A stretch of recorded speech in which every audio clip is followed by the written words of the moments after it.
पश्चिम बंगालमध्ये दीदी की मोदी याचा फैसला उद्या होणार आहे। एक्झिट पोल्सनी भाजपलाच पश्चिम बंगालमध्ये आघाडी दाखवली आहे।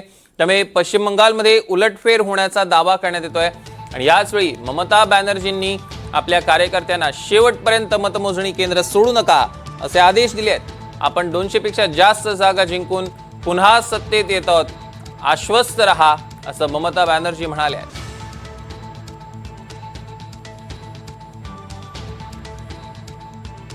तर पश्चिम बंगालच्या विधानसभा निवडणुकीच्या निकालाची उत्सुकता सर्वांनाच लागली आहे। कोलकातामधल्या नेताजी इंडोर स्टेडियममध्ये मतमोजणी होणार आहे।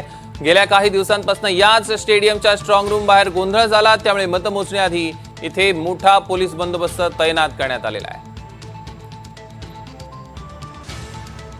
तर नेताजी इंडोर स्टेडियम मतमोजणी केंद्राचा आढावा घेतला आमचे प्रतिनिधी रामराजे शिंदे यांनी। बघूया। ममता बॅनर्जी आणि सुवेंदू अधिकारी यांचं नशीब मतपेटीमध्ये बंद झालेलं आहे आणि जेव्हा काउंटिंग होईल, मतमोजणी होईल, तेव्हा मात्र कल जो आहे तो स्पष्ट होईल।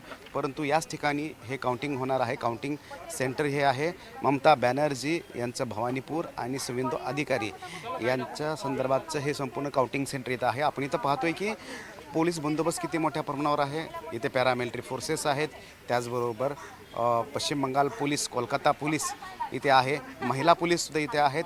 त्यामुळे हे संपूर्ण काउंटिंग सेंटर हे छावणीचं रूप झालेलं आहे आणि हेच अतिशय संवेदनशील केंद्रसुद्धा बनलेलं आहे। त्यामुळं वेगवेगळे अधिकारी इथे येत आहेत आणि पाहणी करत आहेत आणि इथं कोणतीही अप्रिय घटना घडणार नाही याची काळजी घेतली जाते। आपण पाहतोय की इथे कोलकाता पोलीस आलेले आहेत, त्यांचे अधिकारी आहेत, पॅरामिलिटरी फोर्सेस आहेत आणि अतिशय संवेदनशील हा काउंटिंग सेंटर आहे।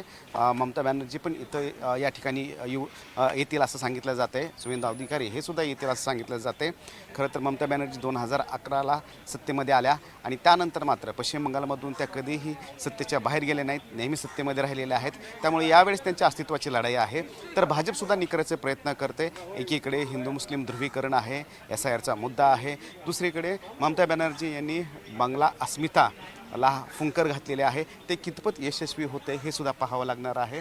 परंतु एकीकडे ममता भाजप असेल आणि दुसरीकडे TMC असेल, दोघांचेही अस्तित्वाचा प्रश्न निर्माण झालेला आहे आणि इथेच भवानीपूर हे कॉन्स्टिट्युन्सीकडे संपूर्ण देशाचं लक्ष लागणार आहे।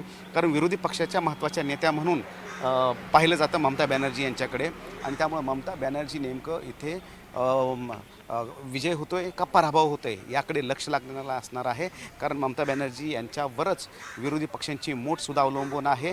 विरोधी पक्षांचं मनोबल खच्चीकरण होईल का आणखीन उंचावेल हे या निकालातून स्पष्ट होणार आहे। त्यामुळे ममता जिंकतात की हरतात याकडे लक्ष लागलेलं आहे आणि याच काउंटिंग सेंटरवर संपूर्ण देशाचं नजर असणार आहेत।